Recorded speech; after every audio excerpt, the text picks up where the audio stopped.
En tout cas, je peux clapper, je suis disponible. Faut que j'appuie là. Relancez vos pistes. Faut que j'appuie là. C'est bon. On a ceinture, bretelle et agrafe.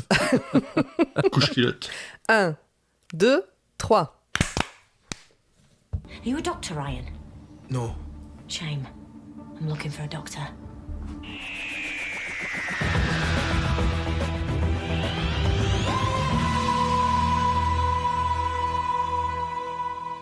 Bonsoir et bienvenue dans Dr Watt, le podcast qui vous parlera de sable entre les fesses, mais jamais, au grand jamais, du docteur. Bonsoir tout le monde. C'est mon grand plaisir de faire rigoler Format dès le début de l'épisode. Bonsoir. Je m'attendais tellement pas à ça. Alors, on se retrouve ce soir dans notre Tardis virtuel avec Format, s'il arrive à aligner un mot là. Oui. J'aligne un mot et des mailles. Très bien. C'est pas mal. Félicitations. En même temps. En même temps. Et je suis un homme. Okay. Très bien, très bien. Pomme. Oui, c'est moi. Je suis là. Bonsoir. Bonsoir. Mary. Bonjour ou bonsoir, selon là où vous êtes, autour du globe, quand vous écouterez ce podcast. Et Zu. Dessous, dessus, pas de bourré. Échappé et battu devant derrière, 2 entre chaque et 1 brisé. Dessus, brisé, volé, glissade, cabriole, jeté, pas de bourré, à gauche 1 et 2 et 3 et 4, chaque 4, brisé, plié, tendu, dessus, brisé, volé, devant, derrière. Tu connais pas cette... Je vois que t'as fait A. Si, Alors... moi je connais. Moi j'ai la ref. Non. C'est une vidéo. Non. Moi, à chaque fois que quelqu'un fait du crochet, je pense à cette vidéo, qui est un instructeur de cours de danse classique qui donne les consignes à ses élèves et qui a une diction absolument folle et un rythme dans ses indications. Et voilà, quand je vois Format faire de la maille et que je le vois passer dessus, et ben je pense à ça. Voilà. Très bien. C'est vrai que la rigueur est similaire, on va dire. C'est très drôle. Alors, de quoi on va parler ce soir ? De Doctor Who. De Doctor Who. Qui est toujours Johnny Whittaker. Ben, garde le micro au Format, c'est ton tour. Oui. Alors, nous allons parler de l'épisode The Ghost Monument. En français, le monument fantôme. Pour une fois que les traductions sont plutôt pas mal, on va les garder. Donc, il est sorti le 14 octobre, donc 2 jours avant mon anniversaire 2018 au Royaume-Uni et le 13 janvier 2019 en France.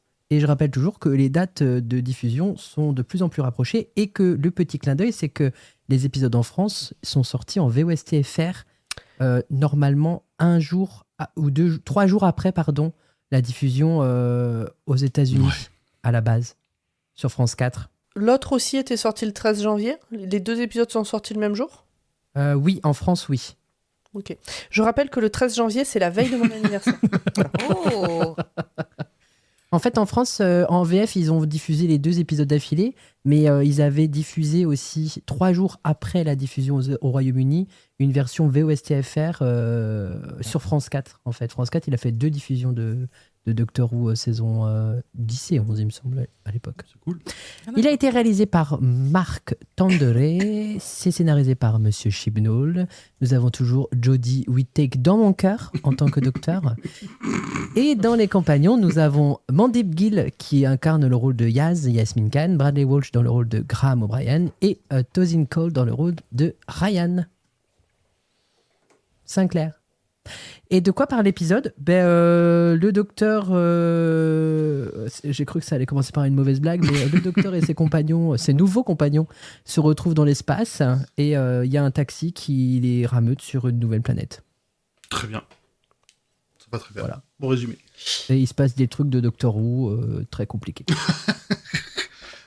Très compliqué ça. Oui, bon, c'est Le résumé tient sur une page. c'est Doctor Who, quoi.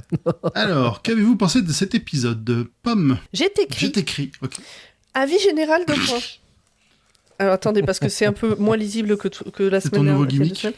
Pas grand-chose à dire au final. J'ai passé un bon moment. Ça court dans les couloirs, on est comme à la maison. Je ne sais pas quoi faire ressortir, en particulier 3 points de suspension. Merci, Pomme. Voilà. Zu ? J'ai écrit. Est-ce que vous vous souvenez de l'épisode Sandman ? Non, comment il s'appelait ? Avec les crottes d'yeux. Ah ouais, celui des crottes d'yeux. J'étais sûre que tu parlais de ça, ouais. Voilà, celui-ci. Mr. Dans cet Sandman. épisode, on s'était fait la réflexion que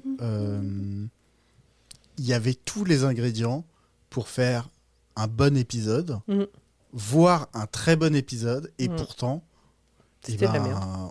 on était unanime pour dire qu'on s'était fait chier. Et ben là, c'est un peu pareil, c'est-à-dire qu'il y a tout pour, il y a tous les ingrédients. Vraiment, il y a tout ce qu'il faut, mais il y a un endroit où, pour moi, la mayonnaise, elle n'a pas entièrement pris. C'est-à-dire que j'ai pas passé un mauvais moment, mais il manquait une petite étincelle pour m'emmener dans le côté aventure du truc, quoi. Je suis d'accord.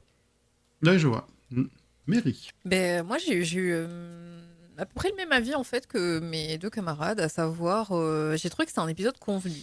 Et pas convenu dans un sens négatif. Enfin, en tout cas, quand je dis convenu, c'est pas emprunt forcément de négativité, c'est factuel. Ok, très bien. Court et efficace. Format. Bah, c'est un épisode qu'on ne doit pas forcément louper parce que il y a quand même le plot twist de la fin qui est quand même assez important. C'est un épisode qui se regarde. Je dirais que c'est l'épisode classique du on va sur une planète extraterrestre où on va voir quelque chose d'extraterrestre qui se situe dans le futur ou dans la même époque dans laquelle on vit. Enfin bref, il y a des gens qui ne viennent pas de la Terre, il y a des histoires de courses. Enfin voilà. En fait, je suis un peu comme Zeus. Il m'a laissé un peu sur ma faim parce que en fait, l'épisode d'avant, il est tellement dynamique et il y a tellement de trucs qui se passent que là, tu te dis, ok, c'est un peu trop calme. J'aimerais que ce soit un peu moins calme, en fait, que dans certaines situations. Après, il y a des clins d'œil sympas, il y a des choses rigolotes, il y a toujours un peu d'humour. Jodie Whittaker est quand même génial et je trouve que la nouvelle dynamique qu'on nous amène avec le fait qu'il y ait trois compagnons, trois personnes qui suivent le docteur est vraiment très intéressante. Ça se rapproche très très fort des classiques dans l'écriture et dans la manière dont c'est amené. Et du coup, je commence à prendre un peu de plaisir à regarder Jodie Whittaker à l'écran. Mais cet épisode-là, il est utile uniquement pour la fin, quoi. Question. Réponse. Alors déjà, il me tarde d'entendre le résumé parce que je me souviens pas du twist de fin. Enfin, ou de rébut de fin. Ah bon ? Non, qu'est-ce que...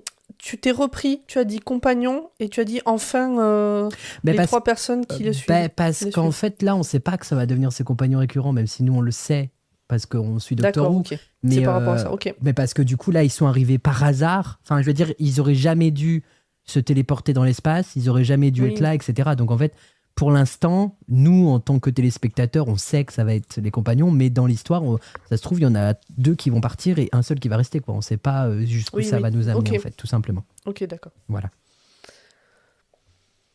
Grand Paul ? Oui. Eh ben, un peu comme vous. Moi, je trouve que c'est effectivement un épisode classique, assez efficace. On passe un bon moment. Effectivement, ça sort pas des sentiers battus. Comme vous dites, il y avait plein d'éléments qui auraient pu être fun, qui auraient pu pousser un peu les choses un peu plus loin, pour qu'on s'attache un peu plus, notamment aux 2 autres personnages qu'on va suivre pendant l'histoire, là, qui sont... ils ont un peu une histoire, ils ont un peu de background, mais je sais pas, il leur manque un petit quelque chose. Parce que les acteurs jouent pas extrêmement bien, ils étaient pas au même niveau que le reste du casting, donc ça plombe un petit peu. Mais après, au niveau ambiance et plot, les raisons, tout ça, je trouve ça plutôt rigolo, plutôt cool. Mais ouais, c'est un épisode. Là, après le premier épisode, on retombe dans des épisodes plus classiques. Il a fait son, comment on dit, je vais pas dire son caca nerveux, mais il a fait son, je suis le nouveau, je recommence. Et après, faut faire du classique quand même parce que on nous attend au tournant. Il faut pas trop choquer les téléspectateurs non plus. Dans le chat, il y a Ecstatic qui dit que c'est un bon épisode du Doctor Who comme on aime, où la doc trouve ses marques. Oui, C'est vrai. non, très bien. Allez, je vous propose qu'on passe à la suite. The Times. Shall I set it up? Yeah, why not? Et Zu. Eh ben, on l'a pas fait sur l'épisode d'avant, mais là, on va pouvoir commencer directement en chantant le générique. Alors,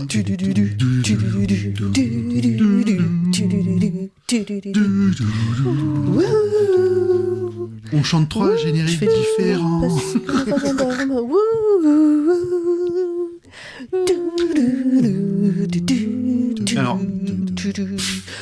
Pomme, tu jammes toute seule là. Hein.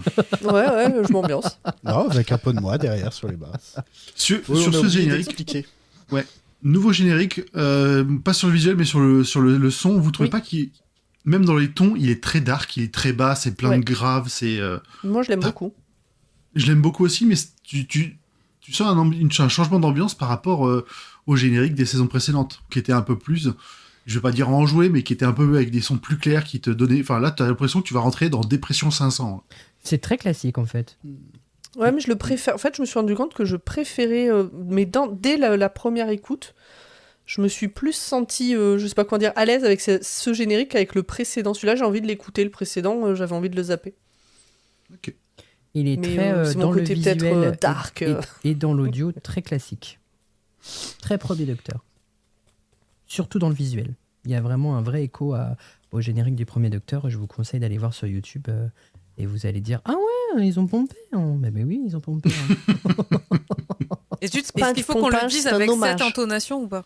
Bien sûr. Hein. Ouais, je vais aller m'entraîner de ce pas alors.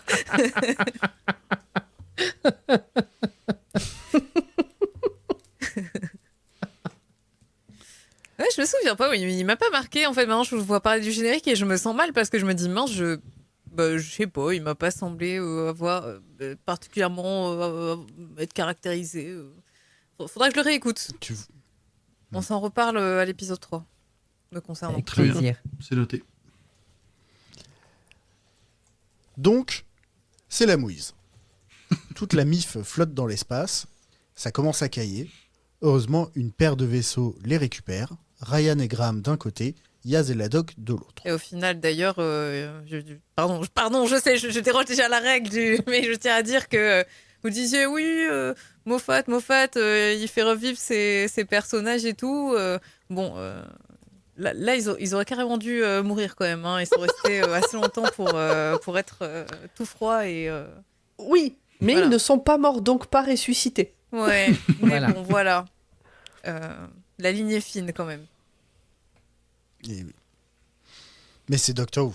Les règles de physique sont toujours un peu... Après, voilà. Mais... C'est du scénarium. Au service du divertissement quand même. Exactement. Bizarrement, il y aurait dû y avoir la dernière planète, mais apparemment pas. C'est le nom de la planète, elle s'appelle la dernière planète. Ah, en français, c'est de la planète Désolation. En VF. Intéressant. Ah oui. Alors, elle aura un nom, le nom sera dit en anglais aussi, mais après. Ah, pardon. Là, ok, pardon. dans le début de l'épisode, c'est vraiment la dernière planète. La dernière de quoi? Les garçons atterrissent, les filles se crachent, no comment. C'est l'inverse. C'est les filles qui atterrissent et les garçons qui se crachent. Non. Ah, si. Je l'ai vu hier. Je l'ai vu il y a une demi-heure, c'est le vaisseau dans lequel le Docteur et Yaz sont qui se crachent. Eh bien alors, oui. Ah oui, mais parce qu'elles sont avec le garçon qui conduit. Oui. C'est pour ça. Mais j'avais pas la rêve dans ce sens-là. Ok, d'accord.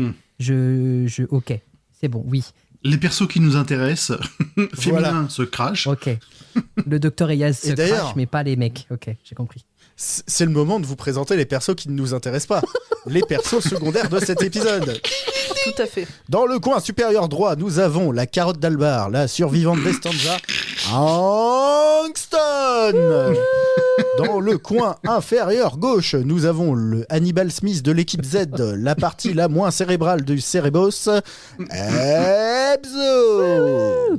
Et je crois qu'à aucun moment je me suis souvenu de leur nom, même quand tu les dis là, quand tu les prononces là, Aucun il souvenir. s'appelait comme ça. Eh oui. C'est les deux finalistes d'une course dont ils partirent 4000, mais ils sont plus que 2. Quasiment le même processus de sélection que pour participer à Dr. Watt. C'est vrai. Pour finir, ils doivent traverser le lac, les ruines, la vallée brumeuse pour rejoindre le monument fantôme, pour gagner la course. Et spoiler, le monument, c'est le Tardis. Oh là là. Oh là là. Oh. La manière dont tu l'as dit, ça m'a fait penser à la carte dans Dora l'exploratrice. Zu est un grand fan. Me suis-je inspiré? Peut-être. Mes résumés parodient toujours quelque chose. Hein. Bon, là, j'ai juste fait effectivement le côté un peu aventure, où on avance de niveau en niveau. Premier niveau, c'est le lac. Bon, l'eau du lac est carnivore, donc heureusement il y a un bateau, et Graham et Ryan réussissent à le réparer. Pile le temps pour un peu de backstory secondaire dont on s'en fout, et d'une sieste. C'est vrai. Dans les ruines, il y a des robots snipers. Ryan tente d'appliquer ses centaines d'heures de Call of Duty, mais la doc les fout tous KO à partir d'une EMP, d'une impulsion électromagnétique, à partir de l'un des robots, avant que toute la MIF ne descende dans les souterrains, où ils découvrent que la planète s'est faite annihiler par les Stanza. Oh, déjà un lien.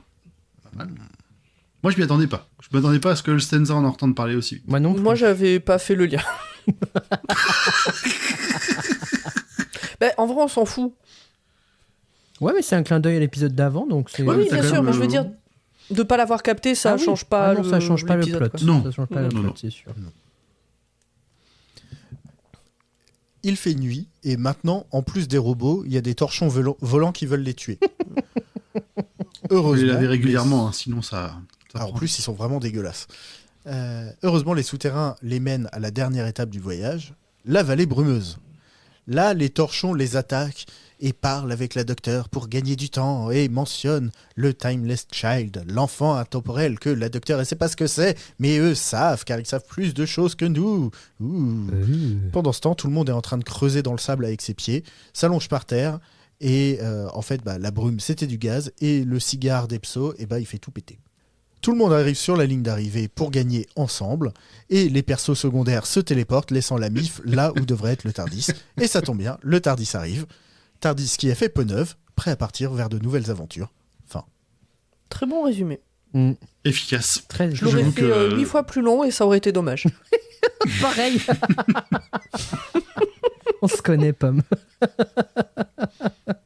Non, mais on passe encore un bon. Comment dire, un bon indicateur que l'épisode, c'est du classique, c'est juste de l'aventure pour l'aventure, avec peu de détails vraiment très intéressants. On va voir ce qu'on dit entre nous après, hein, mais en tout cas, j'ai rien de plus à rajouter là-dessus. Parce qu'on l'a déjà dit, mais peu de choses dans le résumé ne veut pas dire mauvais épisode pour autant. Ah C'est oui, juste non. que C'est juste qu'il n'y a pas grand chose à dire. des Épisode c'est plutôt. c'est juste que on va l'histoire en elle-même est rapide à raconter. fois. C'est le monstre de la semaine, quoi. J'ai déjà fait des résumés d'une page où vous m'avez tous dit « Mais t'as loupé les meilleures parties !» J'étais là, Oui, c'est vrai. dire. Ouais, mais là, et là, on il t'as parle. pas dit grand-chose. Hein. Et Là, pourtant, t'es on revenu. n'a pas trop réagi. Et bah, si c'est fini, on va passer à la suite. Right then, troops. No, not troops. Team. Gang. Fam? I'm distracting myself. Moi, je voulais commencer à dire que c'était un Doctor Who classique. On met les compagnons en danger et on s'en sort. Dans des T'as couloirs où il vraiment, faut courir. Ouais, c'est ça. Pour introduire qu'est-ce que c'est Doctor Who de manière un peu, je vais pas dire générique, mais de manière assez régulière, constante dans la série, c'est souvent comme ça que ça se passe. Deuxième épisode dans l'espace. Donc premier épisode c'était sur Terre, deuxième dans l'espace. Est-ce que le troisième sera retour dans le temps sur Terre ? On verra. À dans 15 jours. Maybe, maybe. Mais pour l'instant on en a 2 sur 3. J'ai bien aimé, moi, dans cet épisode, le petit mélange Star Wars, Star Trek. Alors, Star Trek, parce qu'il y a le docteur qui fait une prise façon prise des Vulcains, là, pour tenir, pour immobiliser l'autre, là, Ebso, je crois. Ah oui. C'est vrai, ça m'a bien fait rigoler. Et t'as des Dark Stormtroopers, là, les fusils snipers. Vraiment, en Qui plus, ne appeler ça snipent des rien. snipers, alors qu'ils sont pas foutus de les tirer, ils sont à littéralement 20 mètres d'eux. Ah ouais, C'est c'était vraiment très... Ça, c'est juste... Ce trope-là, il est juste chiant, il ressemble à rien. On te dit, c'est des robots super forts, ils sont pas foutus de taper, de tirer sur 4 gars qui courent à peine en zigzag. en ligne droite, ouais, c'est ça. Ça, c'est dommage. Ça, c'est vraiment... ça gâche un peu l'épisode. À côté de ça, on voit quand même pas mal d'action. Mais ce que j'ai bien aimé, c'est qu'au milieu de cette action, il y a quand même des moments intimes qui sont vraiment très très sympas. Notamment la discussion entre Graham et Ryan sur le deuil, sur ce qu'ils veulent faire pour la suite. Là, il y a un bon dosage. Moi, il y a un truc qui me dérange un peu. Enfin, c'est pas trop dérangeant, mais c'est le fait que, par exemple, en fait, il faut expliquer que Ryan, il n'appelle pas Graham grand-père, bien que ça fait plusieurs... je crois que ça faisait déjà quelques années 5 ou qu'il 6 était ans. marié avec Grace. Et en fait, il accepte pas que sa grand-mère se soit mariée. Et là, Graham, il dit très régulièrement, il lui rappelle Et tu m'appelles pas grand-père ? Bah non, et s'il a pas envie, pour l'instant, laisse-le tranquille, bordel.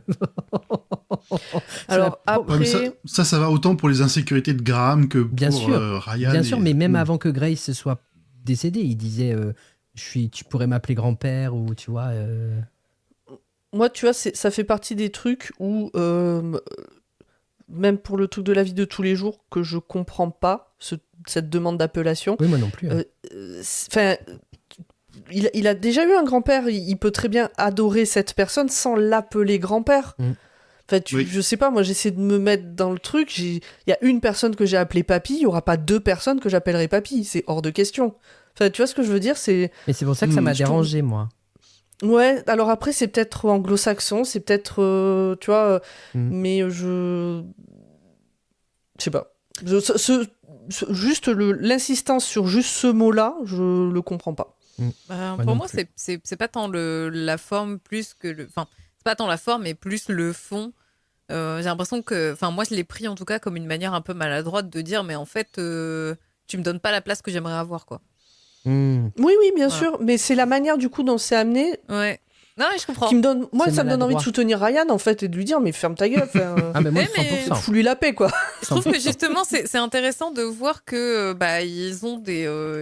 Pas des. Enfin, de mettre en scène, en fait, des frictions, entre guillemets, parce que c'est pas vraiment des frictions, étant donné qu'ils s'entendent bien au quotidien et tout, mais de montrer, en fait, justement, tout ce qui les éloigne un peu, entre guillemets, puisque on sait aussi, et par ailleurs, qu'ils vont être rapprochés par bah, justement cet être commun dont ils partageaient l'amour et qui est décédé, quoi, qui est donc le personnage de Grace. J'imagine que c'est ça qui va être un peu le point de départ de leur rapprochement, quoi. Donc, mais je comprends tout à fait, mais je me demande si justement il n'y a pas une volonté que ça soit juste que ça fasse un petit peu grincer des dents, justement. Ouais, un peu Mais dérangeant. Bien sûr, ouais. c'est sûr et certain. C'est sûr et certain.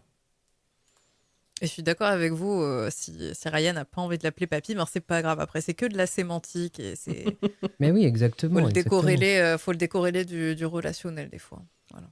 Alors, les gens du podcast le savent, mais pas toi, Mary, mais moi, j'ai pas une aversion, mais en fait, les ados chiants et mal écrits qui sont toujours à rouspéter, ça me saoule. Et en fait, je trouve que Ryan, dans sa manière d'être écrit, bah, il me saoule pas. Et ça fait du bien, parce que je pense que c'est lui qui prend le rôle du moi, je fais des bêtises, moi, j'en fais qu'à ma tête.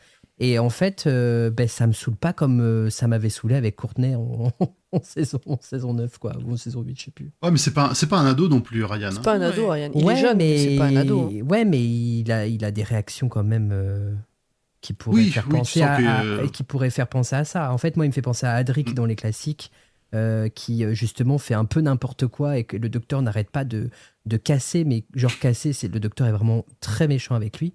Et en fait, là, le docteur, elle est pas méchante avec lui, elle dit juste, bah, tu vois, je te l'avais dit, il fallait pas faire ça. Mais c'est pas méchant dans son propos. Et c'est pas chiant dans la manière dont il l'amène, quoi, tu vois. Voilà, c'est juste... ce n'est que mon avis. Bien Ça faisait évidemment. longtemps, bien évidemment. Bah, à la fin de l'épisode, on récupère le TARDIS. Il est tout beau, tout neuf. On va en parler, je pense, juste après, de l'intérieur. Mais je m'étais un peu projeté dans l'idée que on allait passer la saison à faire des sauts de puce à travers l'univers, à la recherche du TARDIS. Et j'aimais bien un peu ça. Ça aurait pu être marrant. ouais. Toute la saison, peut-être c'était un peu trop et je m'emballe un peu. Mais ouais, j'aimais bien, un peu comme on avait parlé du projet de série Doctor Who par Buena Vista, alias Disney, à une certaine époque, où le scénario devait être le Docteur et le Master à travers l'univers à la recherche d'un autre Seigneur du Temps qui s'appelle Ulysse. et un peu en forme de course-poursuite. Et ben en fait, là, ouais, l'idée de faire des sauts de puce et d'essayer de retrouver le Tardis perdu dans l'univers, je trouvais que c'était un bon fil rouge de saison, quoi. Ça aurait pu. Ouais, ça aurait pu être Il y avait rigolo, des théories. Hein. effectivement. Bah, c'était la mienne. Voilà. Elles ont envie de changer. Je vous l'offre sur un petit plateau. Faites-en ce que vous voulez. On retrouve dans cet épisode assez rapidement le classique dilemme avec le docteur gun ou pas gun. D'ailleurs, comme elle le dit, gone. J'arrive pas à le dire. Elle a une façon de prononcer ce mot en anglais. Ça m'éclate. Et justement, franchement, ça a presque senti justement une engueulade entre Ryan et puis le docteur sur ce point-là, quoi. Avec Ryan qui est là en mode non, j'y vais, on combat les flingues par les flingues. Mais non, fais pas ça, t'es con. C'est une position anti-flingue complètement assumée. Voilà, l'arme du docteur, ce sont les mots. C'est vraiment une position anti-arme assumée.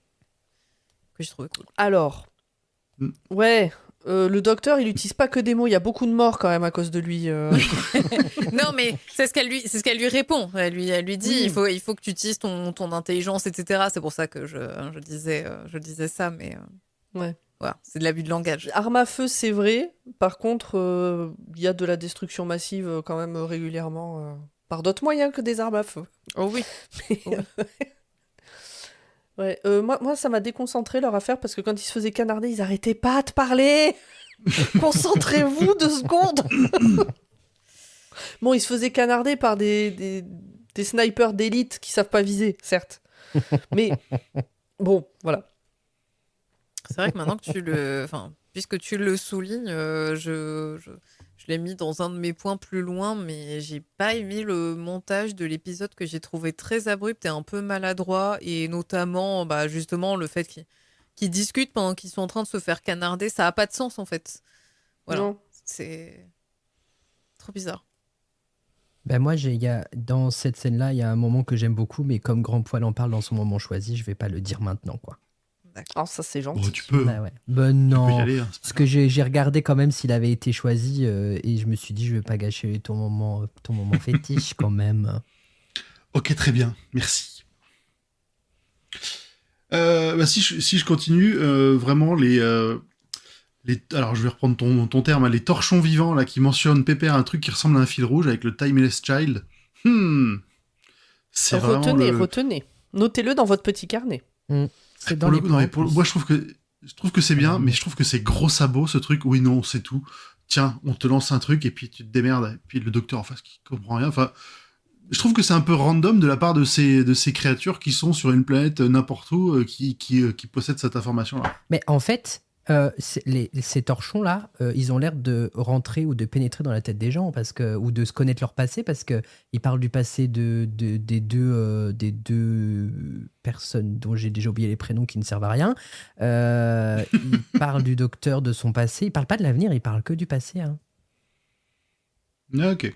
Donc j'ai l'impression qu'ils arrivent à lire dans le passé des gens pour leur faire perdre la tête en fait. Mais comme le docteur a pas l'air de savoir ce qui se passe, et moi, pour tout avouer, au premier visionnage, rien à foutre.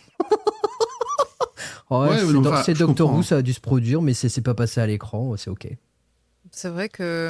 Pardon, excuse-moi, vas-y, je t'en prie. Non, vas-y. J'allais dire, c'est pas la première fois qu'on a des ennemis random qui balancent des fun facts sur le docteur. Souvenir du début de la saison de Matt Smith en mode où là, clairement, en plus, t'as le prisonnier zéro qui lui rit à la gueule et qui lui dit le silence, tu sais pas ce que c'est. Avec la petite comptine, avec les voix d'enfants, là. Voilà, c'est... Bon, c'est vrai qu'il y a un petit côté gros sabot en mode hey, on vous a dit un truc, mais bon, dans le feu de l'action et puis avec le montage très très cut et tout ce qui se passe autour, ça passe à côté, quoi. Ouais, je trouve aussi, j'ai un problème avec la manière dont les choses sont amenées.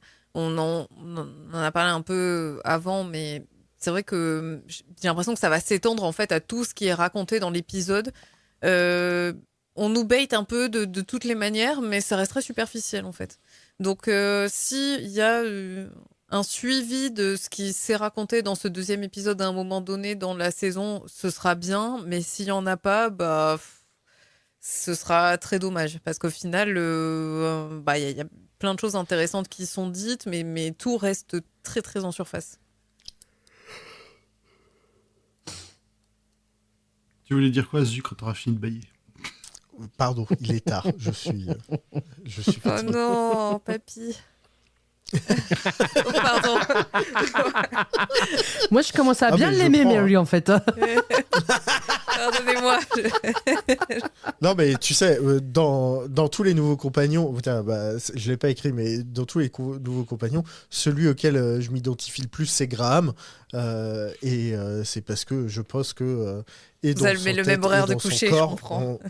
Et on a le même horaire de coucher. Et probablement les mêmes habitudes de pub. Non, ce que j'allais dire, c'est que sur la fin de la saison avec Capaldi, on a eu une très belle démonstration d'aïkido vénusien. Et là, on a eu une autre démonstration totalement différente. Je trouve que sa maîtrise du petit doigt nous donne une scène absolument délicieuse. C'est rigolo. C'est pas de trop, et en fait, c'est super efficace dans la dynamique de la scène, et je trouve ça très intéressant. Et puis, hommage au troisième Docteur, moi, c'est mon cœur qui fond, comme d'habitude. Pour ma part, j'ai trouvé que c'était un début de saison avec une grosse ambiance de fête, avec Grace qui meurt dans le premier épisode, et là, toute une discussion avec les deux personnages secondaires dont on a déjà oublié l'existence ou presque, qui nous parlent de comment leurs familles ont été tuées en fait par les envahisseurs. Oui. Dr. Watt, toujours dans l'actu, et et avec ce truc de faut pas prendre nos proches comme acquis. En gros, ils peuvent nous être enlevés n'importe quand. Vraiment, on démarre une saison grosse ambiance. Et en même temps, je suis peut-être un peu maso, mais moi, c'est pas pour me déplaire, parce que l'espoir qu'avait placé Moffat dans tous ces personnages à chaque fois où il y avait un espoir qui pouvait revenir, en fait, ça commençait à tourner en rond. Même jusqu'au retour de Bill à la fin de l'ère de son ère, et le fait que là on nous dise mais profitez vraiment des gens que vous aimez, il y a un discours très humaniste que j'adore en fait chez nous. Moi je pense que c'est aussi un petit rappel aux fans que c'est plus Moffat qui écrit. Oui, mais 100%, et qu'il va falloir s'habituer s'il y en a qui meurent pour de vrai. Ouais, non mais vraiment quoi, c'est vraiment ça. Mais en même temps, je trouve que ça redonne, ça me fait penser, et ça, du coup, ça me fait réfléchir à l'ère du 7e Docteur, où c'est pareil, on était avec un 6e Docteur un peu coloré, un peu foufou, et en fait, le 7e Docteur, une fois qu'il arrive, puis on arrive dans sa 2e saison, c'est vachement plus grave, vachement plus sombre, vachement plus dangereux. Et même le docteur, il a l'air dangereux, et il se trimballe avec une compagne qui a des bombes en permanence sur elle, donc et il la laisse exploser les trucs, donc en matière d'armes, on en reparlera quoi. Mais voilà, c'est très sombre et moi j'aime beaucoup.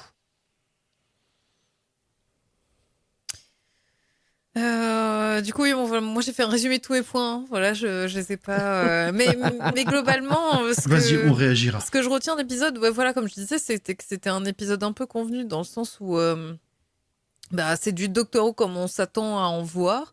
Le setup est bien. Les fusils de Chekhov, on les repère à la frame, à la seconde, quoi. Le début, la fin, ce qu'est le Ghost Monument aussi, même sans avoir encore le visuel du TARDIS qu'on va nous montrer durant le premier tiers, on peut déjà se dire bah oui, en fait c'est ça, voilà, vu que c'est là où techniquement elle le cherchait, donc de la manière dont c'est expliqué, le fait qu'il phase et déphase, voilà, donc il y a un truc un peu convenu dans le sens où même à la fin où on essaye où justement tout le monde quitte la planète et ils se retrouvent tout seuls et ils sont là, oh là là, qu'est-ce qu'on va faire, mais en fait dans la scène d'avant il y a quelqu'un qui a dit c'est bien, on va prendre un raccourci en passant et puis ça va bien nous faire gagner 30 minutes, et tu te dis bah oui, mais en fait du coup vous n'êtes pas vraiment en retard, vous n'allez pas le rater, donc il y avait ce côté un peu convenu, mais c'était bien parce que justement ça bouscule moins que l'épisode 1. Donc, c'est Non, pas non. un mal. Mm. Et puis, mais par contre, voilà, je regrette, comme vous disiez, le fait que les personnages que moi j'ai qualifiés de tertiaires, hein, parce que vraiment, pour moi, les personnages secondaires sont les trois, les trois compagnons, et eux, vraiment, les deux mecs de la course, enfin, les deux personnages de la course, c'est vraiment des personnages tertiaires. C'est dommage parce qu'on reste en surface, en fait, de tout ça. Moi, j'ai adoré l'histoire de la course. Ça m'a évoqué, bien évidemment, instantanément, la course de Kessel. Le Faucon Millenium, il l'a fait en moins de 12 parsecs, Oui. machin. Voilà. Donc, il y a une vibe, encore une fois, il y a une ambiance qui est posée. Moi, j'aime bien les ambiances un petit peu Ou tranchées. les fous du volant. Mais je n'ai jamais vu, donc voilà. Je ne peux me référer qu'à mon propre référentiel, malheureusement, et c'est Star Wars. Voilà. Et donc, j'ai trouvé qu'en fait, ça restait en surface parce que c'est pareil, encore une fois, une course, c'est un setup qui est super cool à développer, mais on le développe pas vraiment. Et en fait, on est sur un enchaînement de scènes qui, en plus, s'enchaîne de manière un peu maladroite. Il y a beaucoup de jump cuts où ils sont à un endroit, puis l'instant d'après, ils sont 30 mètres plus loin. Donc, du coup, c'est. Ouais, Voilà. ouais. Oui, voilà. Tu es d'accord, Grand Poil? Oui, il y a un problème dans la spatialité, en fait, de ce qui se passe. Et à côté de ça, même les histoires qu'ils nous racontent sur le bateau, en fait, quand ils prennent ce bateau-là pour traverser l'eau, en fait, c'est un moment où les personnages se connaissent assez mal. Et en fait, ils sont un peu en train de parler de leur vie, mais ça se finit sur « Ouais, mais en fait, je vous connais pas, donc je vais pas en dire plus. » Et je me dis, en fait, c'est dommage d'avoir un dialogue à ce moment-là, enfin, d'avoir un échange à ce moment-là, parce que, évidemment, les mecs, ils se connaissent pas assez pour échanger sur leur vie. Donc, en fait, ça va être un petit peu stérile. Et en effet, c'est plus stérile que ce qu'on pourrait espérer ou attendre, en tout cas, d'un échange entre tous ces persos. Donc, j'ai été un peu déçue de ce côté-là parce que il y a plein de petits trucs qui sont. Il y a plein de petits bonbons qui sont tendus. Enfin, pas de petits bonbons, mais vraiment, pour le coup, de petites carottes plutôt qui sont tendues sur pourquoi est-ce que les torchons connaissent tout ça, pourquoi les Stenza ont détruit la planète, qu'est-ce qui s'est passé. Et au final, on reste très sur notre fin à la fin de cet épisode. Concernant tout ça, c'est-à-dire que c'était divertissant, mais sans le petit kick, sans le petit truc supplémentaire, alors qu'il avait mis la max à l'épisode d'avant. Voilà. Et pour rebondir du coup, parce que je pense que ça peut rejoindre un peu ce que tu dis, Mary, je trouve que l'épisode il est un peu longuet sur certains points, et notamment la scène du bateau là où il se passe pas grand-chose finalement. Des fois, j'aurais eu envie de regarder mon téléphone, quoi, parce que je me dis, même, c'est pas parce que je connais l'épisode, mais même la première fois que je l'ai vu, je me suis dit, ouais, bon, on a eu un épisode premier qui a été, qui a explosé, et là, on a celui-là qui, j'ai l'impression, qu'on nous a vendu du caviar et qu'on nous donne des œufs de lompe, même si je mange ni l'un ni l'autre et je ne sais pas quel goût ça a. Mais du coup, voilà, ça m'a fait pas retomber la hype, mais je me suis dit, ouais, bon, le plus intéressant, c'est ce qui arrive à la fin, quoi.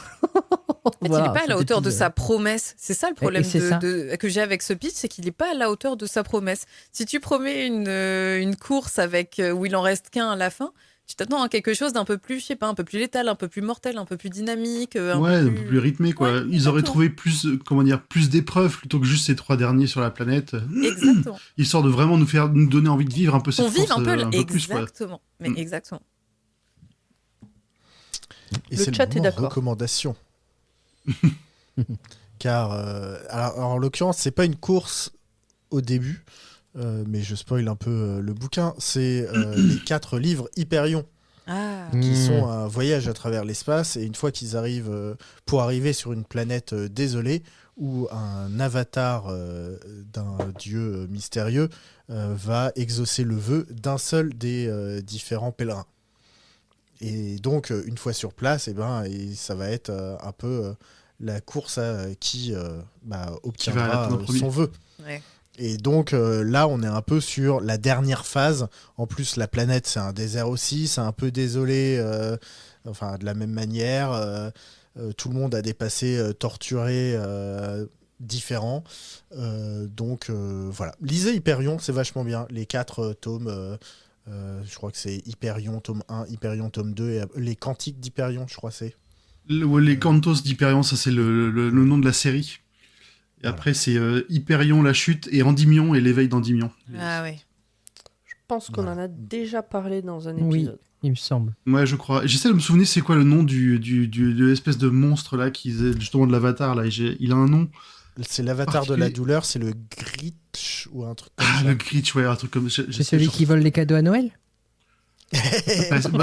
Presque, Alors, ouais. t'imagines un sorte d'avatar avec 6 bras, couleur rouge rubis, constitué essentiellement d'épines. Ok. C'est Grinch, c'est bien ça. Voilà. Je suis sur Wikipédia. Je vais spoiler juste un truc. À un moment, il y a une scène de sexe avec ce truc. Voilà, passons à l'information suivante. Très bien. Bah, moi, je C'est tiens à donc dire. une romance. Il y a beaucoup de romances, il y a plein d'histoires, Une il y a des dark voyages romance. dans le temps. Il y a beaucoup de voyages dans le temps dans Hyperion. C'est vraiment une super série de bouquins, à la fois spatiale, à la fois... Ouais, très Doctor Who, très Doctor Who, sauf dans le côté feel good. C'est pas feel good du tout. Et du coup, moi, je voulais ajouter que j'ai forme. beaucoup aimé dans ces moments longuets le clin d'œil au stanza quand le docteur déchiffre le langage qu'il y a sur le sol. Et il y a un point qu'on n'a pas noté, mais à un moment donné, il y a un des compagnons qui dit mais comment ça se fait qu'on comprend leur langue alors qu'ils sont extraterrestres? Et le docteur, elle dit ouais, bon, on a dû vous implanter un traducteur automatique dans le cervelet, je sais pas quoi. Mais il y aurait eu mon Quand ils TARDIS, se sont fait ça aurait récupérer été par traduit les vaisseaux. automatiquement. Après, moi, j'ai trouvé que la dynamique des compagnons et le docteur, bah, parfois, ça patinait un peu. En plus, on nous ajoute 2 personnages tertiaires, comme disait Mary, et comme elle le disait très bien, parce que, enfin voilà, et où on essaye de les développer en même temps, alors que les compagnons, même s'ils se connaissent, bah, ils connaissent pas forcément, enfin le docteur ne les connaît pas forcément, et nous non plus. Et donc, du coup, je trouve que ça enlève un peu cette magie du le docteur fait découvrir une nouvelle planète ou un nouveau truc à un compagnon et il apprend à connaître le docteur autant que le docteur apprend à connaître le compagnon. Enfin, voilà, ça enlève un peu cette magie, mais voilà, après, c'est peut-être la dynamique de 3 compagnons dont on n'a pas forcément l'habitude dans les New Books qui fait que c'est un peu difficile à suivre, mais voilà. Et puis, j'ai noté aussi un petit faux raccord scénaristique quand même. Comment le docteur qui a Empty Pockets, l'épisode d'avant, peut avoir les lunettes de soleil de Audrey Hepburn ou Pythagore, peu importe, dans ses poches pour les filer à Ryan. À Graham, pardon. Oui, et ben écoute, c'est peut-être un faux raccord. N'empêche que moi, j'ai été beaucoup en empathie, parce que sachez que je fais partie des gens qui, des fois, ont besoin de porter des lunettes de soleil, alors qu'ils sont... c'est mon point, je m'en fous, c'est mon point d'après, en fait. Je le dis trop tôt. C'est pas grave, j'aurais déjà dit mon point spécial. Des fois, j'ai besoin de porter des lunettes de soleil alors qu'il n'y a pas de soleil. Parce que Oui, mais moi, je suis la pareil. luminosité est trop... me dégomme. Et du coup, vraiment, j'étais là à me dire... Ah mais putain, mais quelle horreur d'être dans ce sable blanc avec ce soleil. Et là, elle lui donne les lunettes. Et vraiment, j'ai senti un soulagement en moi. Pour T'es grave. en empathie. Format. Donc, c'est pas grave si c'est un faux raccord. Merci le faux raccord. Je crois que tu as oublié la première règle de Doctor Who, Quelle est la première C'est règle Mary énoncée Poppins. par River Song. Comment? Règle numéro 1, énoncée par River Song. Oui. Règle numéro 1, Le docteur ment. le docteur ment. Non, ça c'est écrit par Moffat. Oui, enfin, ça reste Mais, canon quand même. Mais Mais Pas de manière forcément. générale, le docteur, il nous sort des trucs, il dit « Ah bah tiens, ça c'était Pythagore », t'es là « Why not, mec ?» Mais en fait... non, mais après que ce soit à Pythagore ou Audrey Hepburn, tu vois, c'est pas le problème. C'est ce que je le crois, le docteur, quand il me dit ça, qu'il a rencontré Pythagore. T'as les lunettes de soleil de Pythagore. C'est juste en fait qu'elle sorte les lunettes de la poche, alors qu'en fait elle a pas accès à son TARDIS, elle a accès à rien du tout, et que l'épisode d'avant, dans le complet de Capaldi, bah, elle a perdu son tournevis sonique et ses lunettes soniques. Donc en fait elle a rien dans ses poches, elle a strictement rien, donc elle peut pas à ce stade-là avoir parce que il se passe pas, il y a aucun moment où parce que entre l'épisode d'avant et cet épisode il y a pas de hiatus, quoi. C'est directement Enfin, ils on étaient chez enchaîne l'action, Promode. quoi. Ils étaient chez Promode, elle a peut-être piqué des lunettes de soleil en passant. C'est exactement ça. Voilà. Et puis elle a inventé que c'était à Pythagore ou Audrey Hepburn. bien Mais évidemment. voilà. Non, mais c'est vrai que la remarque, elle Ça me fait va. un peu anachronique. C'est dommage. Ouais, mais après voilà, c'était juste mon petit point pour chipoter. Je pense que c'était pour la vanne plus que... Ben oui, parce autre que chose. Jodie Whittaker dans mon cœur restera quand même dans mon cœur. Moi, je voudrais parler d'un scandale pour finir avant d'attaquer les points importants. De qui se moque-t-on? On parle d'une série quand même qui a plus de 60 ans maintenant, où il y a du budget maintenant, je crois qu'on peut le dire, où les choses vont au fond de l'histoire, toujours ancrées dans la société et tout. Et là, Ryan, il se tape la boue, la poussière, le désert, le truc, le machin, et à la fin, il a des baskets hyper blanches. Qui y croit? Moi, ça m'a sorti de l'histoire. C'est le sable. Le sable, c'est très abrasif. Elles sont propres. C'est normal. De qui se moque-t-on? Non, mais je comprends. Je comprends ta colère. De la charité. À un moment, il faut que les torchons ils servent à quelque chose. Hein. C'est pour ça qu'ils sont Non, sales. mais en vrai, elles sont tellement blanches que ça m'a attiré l'œil sur l'image, quoi. J'ai même pas remarqué. Faudrait que je le revoie. C'était peut-être ses chaussures personnelles à l'acteur. Il a dit non, je prête pas mes chaussures. Elles reviennent Oui, dans comme la le Cap a condition dit où je qu'il les ai voulait données. pas enlever son alliance et du coup ils ont trouvé une explication au fait qu'il ait une bague, c'est ça? Oui. Tout pareil. Peut-être. Allez, je vous propose que, sauf si vous avez quelque chose à rajouter, qu'on passe au moment choisi. Oui. C'est bon pour vous? Oui. C'est à moi? Ah non, c'est à Zu. Oh, bah vas-y. Tu peux y Ah, aller moi, aussi, je peux y là. aller? Ah oui, moi j'aime beaucoup mais non, mais on n'en a pas beaucoup parlé, mais le retour du Tardis, finalement, quand le docteur, il rappelle le Tardis, et du coup, elle rentre dedans et elle dit « Oh, t'as refait la déco ?» J'adore. Alors que d'habitude, c'est « Ah, t'as redécoré, j'aime pas. » Et là, voilà, je trouve que le côté où Chibnall fait dire à son docteur qu'elle adore la nouvelle déco de son Tardis, j'ai beaucoup aimé. Voilà. Moi je trouve que ça rejoint un peu ce que disait Grand Poil sur le générique. Je l'ai pas senti sur le générique, par contre sur la déco du Tardis, il est glauque quand même. Enfin, il est oppressant. En fait, il est un peu oppressant, il est un peu sombre, mais moi Ouais. j'aime bien la façon dont il est introduit, dont il est présenté. Après, je suis pas très fan de tous les cristaux et trucs comme ça, c'est Ouais. un peu bizarre, mais non, à l'intérieur, je Non, trouve mais tu vois, pas mal. dans mon souvenir, celui de Tenante, il était sombre et foutraque. Mais ça allait. Celui-là, Ouais, un je le peu. trouve oppressant. J'ai pas envie de m'y En fait- promener, j'ai pas envie d'y rester. Je sais pas. Celui de Tennant, celui de Capaldi, ils avaient de grands espaces ouverts. Là, tu rentres, Ouais. t'as l'impression d'être dans une plus petite pièce quand T'es même. dans Effectivement, il est quand même. Caverne un peu éclairée, quoi. Alors, Je vois Mary qui sourit depuis tout à l'heure. ouais, parce que moi, vraiment, c'était mon point positif. J'ai adoré le Tardis. Alors déjà, bon, je vous avoue que je suis biaisée parce que ma couleur préférée, c'est le jaune. Donc tout ce qui va être jaune, orangé, ocre, évidemment, je le vois et puis mes yeux sont heureux. Mais à côté de ça, en fait, ce que j'ai aimé, c'est que j'ai trouvé que, bon, déjà, il avait du caractère parce que, à mon sens, et que mon avis, tous les Tardis n'ont pas du caractère. Et celui-là, pour le coup, il a du caractère. Et en plus, il a un C'est vrai. très beau mélange, très bien balancé, en tout cas du peu qu'on en a vu jusque-là, à la fois de grosses SF qui tâchent, avec, justement, j'ai une petite photo, mais il y a l'espèce de trucs à LED bleu et tout derrière qu'on voit en contraste. Et en même temps, il y a l'intérieur avec justement très, très minéral, très organique avec les cristaux, rappelle quand même que ça reste quand même une entité vivante. Et en fait, je trouve que le mariage des deux, il fonctionne très bien. Alors oui, ok, c'est un peu chargé visuellement. On n'est pas sur du blanc hôpital ou quelque chose comme ça. Ou alors un truc un peu plus, je veux dire, enfin le côté un peu Fisher-Price que pouvaient avoir certains intérieurs. Là, pour le coup, je trouve que il fait vraiment très organique, très vivant, et ça lui donne presque même un peu de personnalité entre guillemets.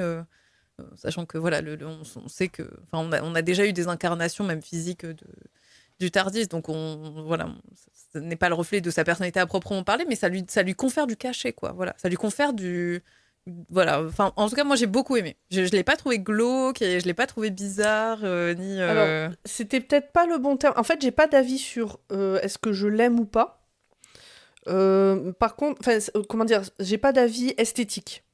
Ouais. C'est juste ce qui m'a renvoyé d'oppressant, en fait. Et comme tu dis, tous les Tardis renvoient pas une sorte de caractère ou d'ambiance. Là, j'ai trouvé que ça marquait un côté pesant, en fait. Mais c'est vrai que C'est pas anodin, quoi. Il est pas juste joli ou pas joli. Il y a autre chose, quoi. parce qu'il est à moitié plongé dans les ténèbres en même temps, enfin dans l'ombre, et c'est limite si au sol il n'y a pas de la, vous savez, c'est limite si au sol il n'y a pas un peu de brume, quoi. Et on est vraiment dans ce genre de. Oui, c'est ça. Mais encore une fois, c'est très SF, quoi. C'est très un peu alien corps. Moi, franchement, j'aime beaucoup. Et est-ce que, alors ça c'est moi qui fais des suppositions, est-ce que c'est pas aussi une façon de contrebalancer justement le fait que le docteur soit une femme et donc de pas avoir ce qu'on pourrait attendre d'un TARDIS de femme? Mm. Dans l'imaginaire, c'est pas un TARDIS de femme.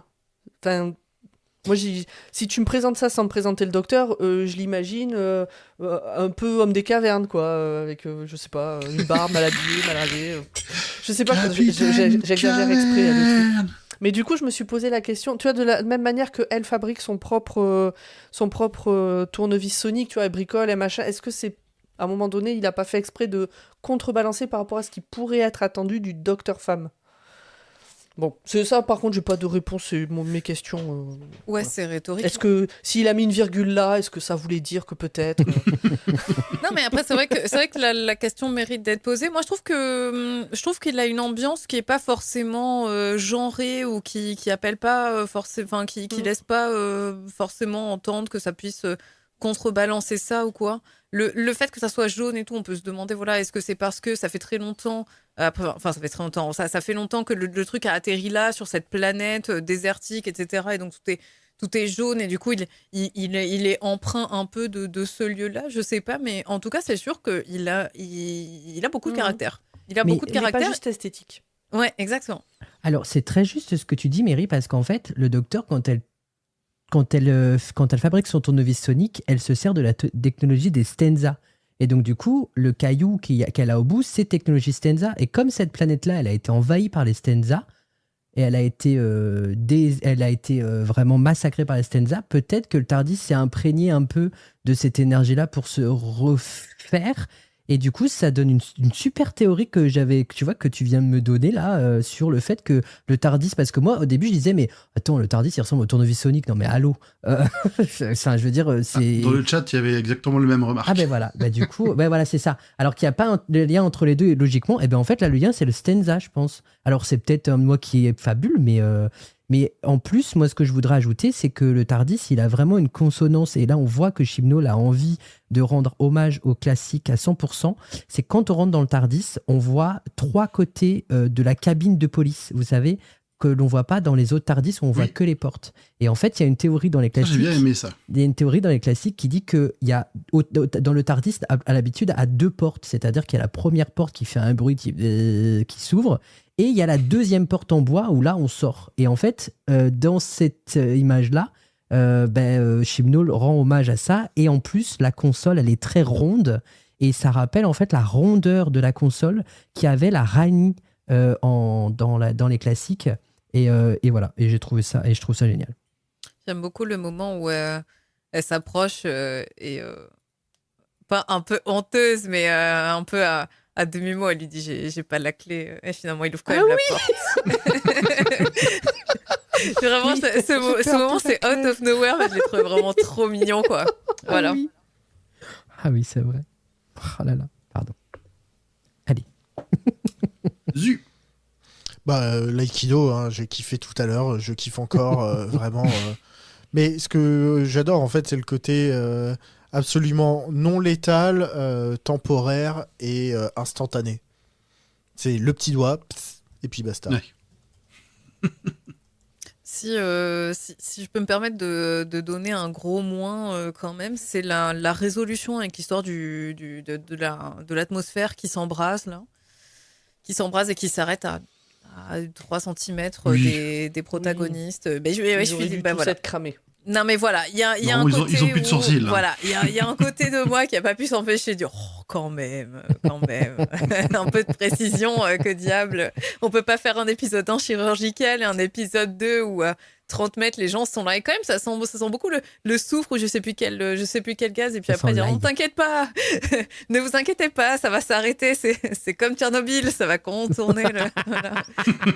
Ça contourne la frontière. Voilà, exactement. Tu sais pourquoi ils sont pas cramés? C'est parce qu'après avoir passé un quart d'heure dans l'espace, ils sont encore tout froids. Oh. Non mais voilà, c'est vraiment ce début et cette fin, je me suis dit, pas très SF tout ça quand même. Hein. grand poil. Moi, mon moment favori, c'est le moment où Ryan, il se croit dans un jeu vidéo. Quand justement ils se font attaquer par les Stormtroopers robots, là. Et il attrape un flingue et il dit « Je me suis entraîné pour ça toute ma vie. » Et il fonce dehors, il en abat 3, il se régénère, il repart en courant. C'était très Ça m'a bien. beaucoup fait rigoler.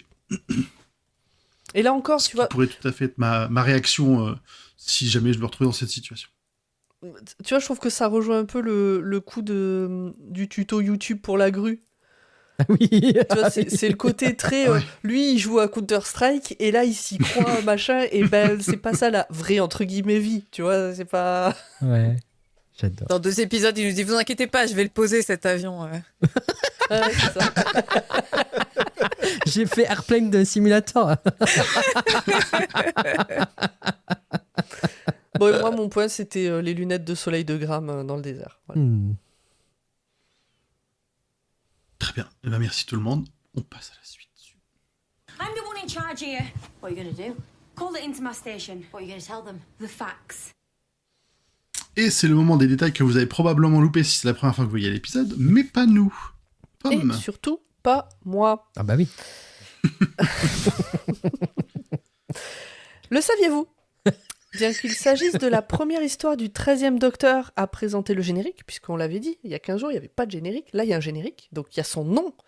Première fois que c'est le nom d'une femme en premier, mais non, c'est en réalité la 2e fois qu'une femme est créditée en premier dans le générique. La première fois, c'était Death in Heaven. Je sais absolument de quoi je parle. Oui, parce que c'était Clara qui était créditée, enfin Jenna Coleman, parce que dans l'épisode d'avant, elle avait dit mais je suis le docteur. Et donc du coup, Moffat s'était j'avais oublié. amusé à mettre les yeux de Clara et à la créditer en première avant Capaldi. Ouais. Le nom Parce que- de l'épisode me disait rien. Ok. Parce que je sais pas si vous vous souvenez, mais il y avait une théorie comme quoi, en fait, Non, Zu, non. C'est le Docteur. Non, Clara non, était en fait le docteur depuis le début. non. Non, je suis pas d'accord. C'est une vraie théorie, ça. Oui. Et, Bah, et elle pendant me toute dérange. la saison, Ah ouais. j'ai D'accord. minutieusement pointé les petits moments qui menaient jusqu'à cette grande révélation du pré-générique de l'épisode Death in Heaven où Clara dit « Je suis le docteur » et j'étais là « Oui !» et Format était là « Non !» Bon, et Mais puis, ça se bam. tient. Moi, je suis désolée, mais ça se tient. Non. Pardon. Vu que la doc n'a pas son TARDIS, ce dernier n'apparaît pas dans le générique. Est-ce que vous l'aviez vu? Moi, oui, évidemment, puisque je vous le dis. Et comme quoi, il m'a vraiment pas marqué ce générique, parce que je n'avais même pas Bah, vu. c'est la première fois qu'on voit le générique, donc peut-être qu'il sera pas là dans le prochain. on Bah, sait pas. c'est-à-dire, premier épisode, il n'y avait pas de générique. Deuxième épisode, il y a le générique, mais il n'y a pas tout dedans. On verra l'épisode prochain. Mais tu sais, c'est les informations si c'est la première fois qu'on voit le générique, mais pas nous. Oui, exactement. Cet épisode ainsi que le suivant ont été tournés en Afrique du Sud, où le climat n'est pas vraiment le même qu'en Angleterre. Et à cause de la sécheresse, les douches étaient limitées à 2 minutes maximum, et Tosin Cole s'est chopé une belle insolation. Oh, un peu cher. Heureusement qu'il y avait des lunettes de soleil. L'eau de désolation est remplie de microbes mangeurs de chair, et je suis sûr que ça vous a tous fait penser à la même chose, c'est-à-dire au Vashta Nerada. Oui.